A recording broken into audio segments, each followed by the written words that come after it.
hamma matohini qo'lida bo'lsa ham. Yunus alayhisalom Bag'lad xonligiga tushib dengizga kirib ketdi.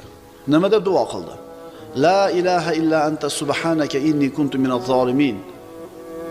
Parvardigor, sendan o'zga iloh yo'q, albatta men o'zimga o'zim zulm qilganlardan bo'ldim.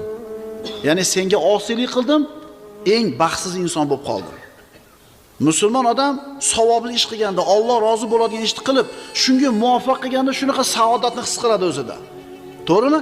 Hech kimga bildirmasdan bir muhtoj odamning mushkulasini hal qilib qo'ydingiz. Xursand yuribdi. Hech kimga bildirmaysiz, shunaqa xotirjamlik his qilasiz. Bu faqat mo'minga beriladigan narsa. Alloh azza va jalla bu payg'ambarini duosini ijobat qildi, najot berdi. Muhammad sallallohu alayhi vasallam Quraysh quvib chiqdi Makkadan. Rasululloh Savr g'orida o'zini hamrohi Abu Bakr Siddiq roziyallohu anhu bilan o'tiribdi-da,